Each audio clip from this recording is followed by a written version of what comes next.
बहुत से लोग होते हैं जो बहुत ज्यादा पूजा पाठ करते हैं, लेकिन फिर भी उनके घर में तकलीफें बढ़ती जाती है। वह जितना पूजा करता है उतना ही दुख, तकलीफ और कष्ट व्यक्ति को सताने लगते हैं। इस बात को समझने में लोग असमर्थ रहते हैं। वह समझ नहीं पाता कि आखिर यह कैसे और क्यों हो रहा है। दरअसल इस तरह की घटना के पीछे और भी कारण हो सकते हैं, लेकिन जो मुख्य कारण है वह है आपके घर के कुलदेवी का नाराज होना। मित्रों, हिंदू धर्म को मानने वाले जितने भी लोग हैं उन सभी के घर में कुलदेवी या देवता की पूजा जरूर होती है। आज हम आप लोगों को कुलदेवी के नाराज होने के जो संकेत हैं उन सभी को बताने वाले हैं। साथ ही साथ कुलदेवी के नाराज होने से जो कष्ट आते हैं उन सभी को बताएंगे। हम इस वीडियो में कुलदेवी या देवता को प्रसन्न करने के अचूक विधि भी बताएंगे, इसलिए आप सभी इस वीडियो में अंत तक बने रहे। मित्रों, इस बात को समझने से पहले आपका ये जानना जरूरी है कि कुलदेवी या कुलदेवता होते कौन हैं, क्योंकि जब तक आपको कुलदेवी कौन होती हैं ये नहीं पता है तब तक आगे इस विषय में वार्तालाप करना निरर्थक है। कुलदेवी और कुलदेवता वो देवता होते हैं जिन्हें हमारे पूर्वज यानी दादा दादी, नाना नानी, माता पिता पूजते आ रहे हों। याद रहे, यहाँ पर इष्ट देव में अंतर होगा, क्योंकि इष्ट देव वो होते हैं जिन्हें हम पूजते हैं और कुलदेवी वह है जिसे हमारे घर के बड़े बूढ़े सभी एक साथ पूजा करते हैं। आजकल लोग गांवों से निकलकर शहर आ गए हैं और वहां पे जॉब और व्यापार के कारण अपने आप को ही खो चुके हैं। ऐसा नहीं है कि वे लोग भगवान का ध्यान नहीं करते। अब कुलदेवी की साधना, पूजा बदल गई है, जो कि दैनिक दिनचर्या की तरह निभाई जाती हैं, लेकिन वही गांवों में अभी भी इसका पूर्व तरीके से पालन होता है। जिसको भी अपनी कुलदेवी के बारे में पता करना है तो उसे अपने बड़े बूढ़ों से इसके बारे में पूछना चाहिए। ये कुलदेवी वो होती हैं जो आपके इष्ट से आपको मिलवाती हैं। अगर ये नाराज है तो आपकी आवाज कभी आपके इष्ट तक नहीं जाएगी। इनके नाराज होने से आपके पितृ भी नाराज हो जाते हैं, क्योंकि ये इन्हें पूजते आ रहे होते हैं। ये एक कड़ी है जो आपके इष्ट से आपको जोड़ती है, इसलिए इन्हें मनाना बहुत जरूरी है। कुल देवी आपके पूजा का फल नहीं किसी को लेने देती हैं और ना ही ईश्वर को आपका भोग ग्रहण करने देती हैं। बहुत से ऐसे लोग जो कहते हैं कि बहुत पूजा पाठ कर रहा हूं फिर भी ईश्वर नहीं सुन रहा है। खूब सारी पूजा पाठ कर ली परंतु सब कुछ अच्छा होने की जगह बिगड़ता चला जाता है। अब सबसे बड़ा सवाल ये आता है कि जब ईश्वर आपका प्रसाद नहीं ले रहा है तो आपका प्रसाद भोग कौन ले रहा है? आइए जानते हैं कि कौन ले रहा है आपकी पूजा का फल और भोग।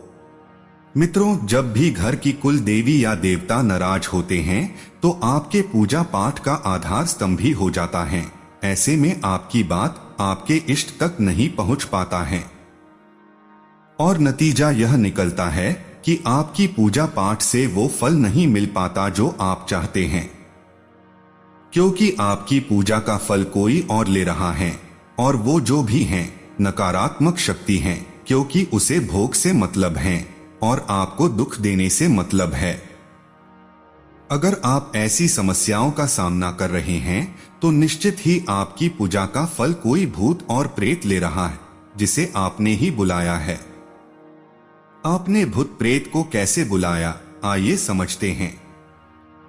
मित्रों, सबसे पहला कारण है अपनी कुलदेवी को भूल जाना, जिससे उस घर की सुरक्षा टूट जाती है और नकारात्मक शक्तियां आपके पूजा घर में अपना स्थान बना लेता है। दूसरा कारण यह है कि उस घर में पूजा पाठ न होना, जिससे कुल देवी वहां से चल जाती हैं और वहां नकारात्मक शक्तियां का निवास हो जाता है। यह भी कारण हो सकता है कि पहले पूजा पाठ होती थी परंतु फिर बंद कर दी गई हो, या फिर पहले पूजा पाठ होती थी लेकिन जब परीक्षा हुई तो उसके परिणाम में ईश्वर को कोसा गया और पूजा पाठ बंद कर दी गई। तीसरा कारण यह है कि YouTube में कोई वीडियो देख करके कोई भी तंत्र का मंत्र का जाप करना, वो भी बिना गुरु के और उसको जाने बिना कि इसका अर्थ सही है या गलत।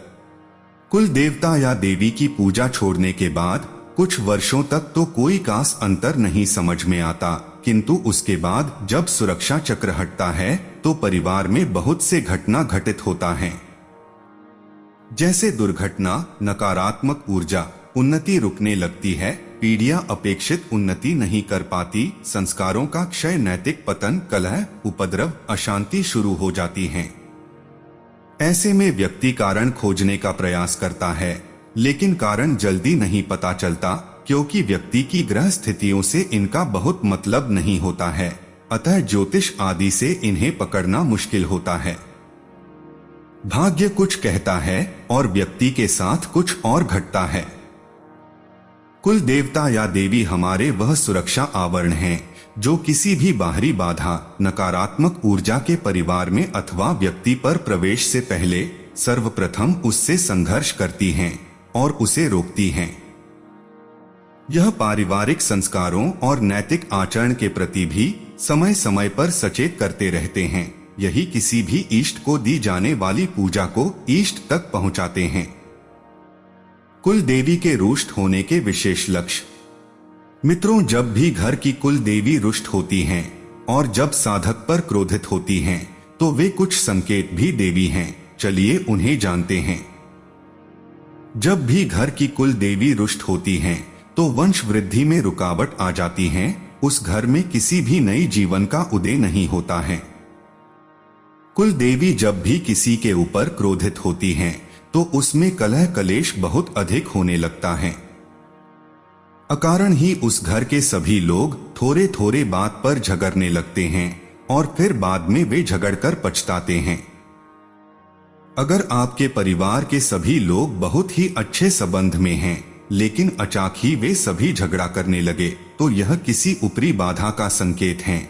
लेकिन जब आपकी कुल देवी रुष्ट होती हैं, तो आप जब भी नए काम को करने जाते हैं, तो उसमें रुकावटें उत्पन्न होने लगती हैं।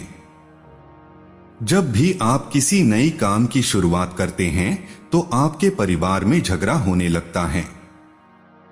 आप चाहे जितना भी पैसे कमा लीजिए, फिर भी आपको पैसा की कमी सताती रहेगी। घर में अधिक से अधिक पैसों भी खर्च होने लगते हैं। घर में मन नहीं लगना, घर में छोटे बड़े का संबंध खराब होना, अपने से बड़े व्यक्ति का बात नहीं मानना आदि समस्याओं का सामना करना पड़ता है।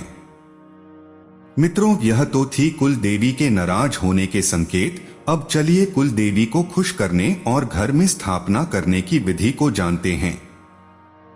मित्रों, अगर कुल देवी खुश है तो पूरा जहां आपका।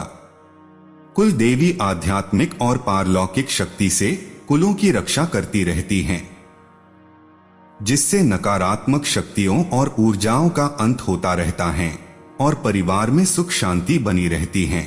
आप निरंतर हर बाधाओं को चीरकर आगे निकलते जाते हैं। यदि आप भी अपने कुल देवता और देवी की पूजा करते हैं, तो आपको कुछ सावधानियों की जरूरत है। कुल देवी की पूजा का सर्वश्रेष्ठ और घरेलू तरीका है, जो अत्यंत सरल और सिद्ध माना जाता है। हिंदू परिवारों में सभी कुलों यानी परिवारों की एक कुलदेवी या कुलदेवता माने गए हैं। ऐसे में खास मौकों पर इनकी पूजा किए जाने का विधान है। घर में संतान होने पर बच्चे को कुलदेवी कुलदेवता के दर्शन करवाए जाते हैं। इसके अलावा जब मुंडन संस्कार करवाया जाता है, तब भी कुल में नए सदस्य को कुलदेवी माता के दरबार में हाजिरी लगानी होती है।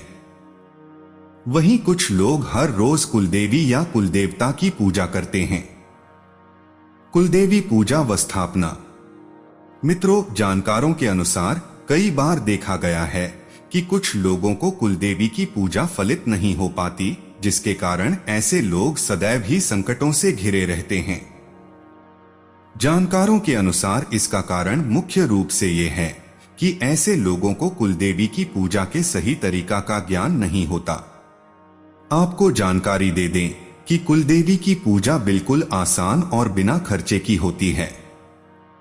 लेकिन इस दौरान आपको बस चंद बातों का खास ध्यान रखना आवश्यक है।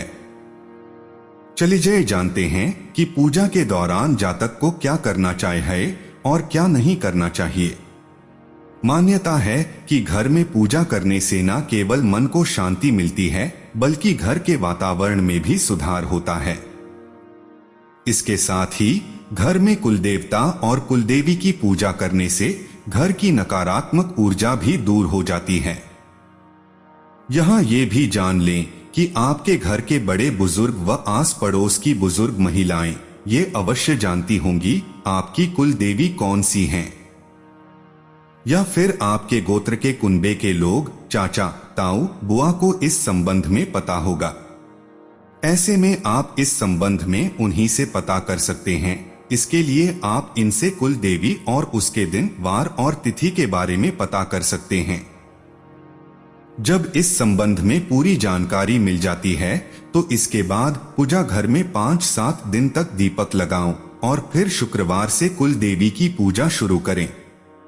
इसके बाद महीने में एक निश्चित दिन जो कुल देवी का हो, उस शाम को खीर बनाकर माता का भोग लगाएं।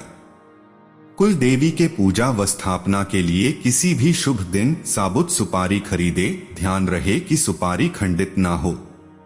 फिर शुक्रवार की सुबह नित्य कर्म से पश्चात पूजा के स्थान पर एक सिक्का रखें और उस पर सुपारी रख दें। साथ ही इसके पास में घी का दीपक भी जलाएं। फिर चंद पवित्र जल की बूंदे सुपारी को अर्पित कीजिए।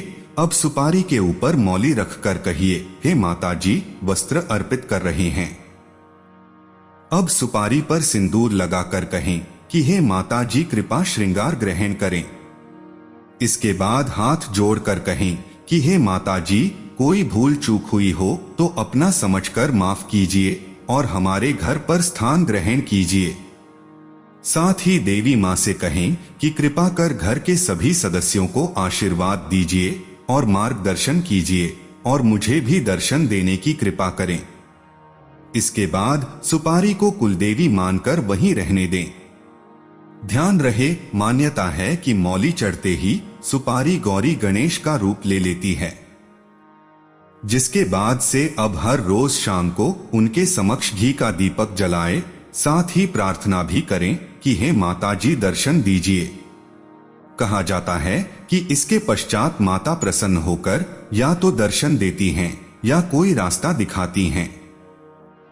ध्यान रखें कि कुलदेवी की पूजा करते समय हमेशा शुद्ध देसी घी का ही दिया जलाएं। साथ ही कुलदेवी की पूजा महीने में एक बार जरूर कीजिए, वह भी उनकी पूजा की तिथि पर। वहीं कुलदेवी से जुड़े दिनवार का पता न होने पर हर महीने के शुक्ल पक्ष की अष्टमी को सूर्यास्त के बाद पूजा करें। यहाँ ये भी जान लें कि खीर का जो भोग बनाया है उसे केवल घर के सदस्य ही खाएं, यानी किसी बाहर वाले को इसे न दें। इसके अलावा ये भी जान लें कि इस दिन दूध का दान नहीं करना है और इसे किसी देवता को भी न चढ़ाएं।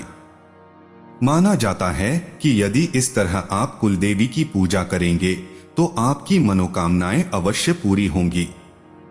जानकारों के अनुसार कुलदेवी की पूजा का यह सर्वश्रेष्ठ और घरेलू तरीका होने के साथ ही यह सरल और सिद्ध पूजा है।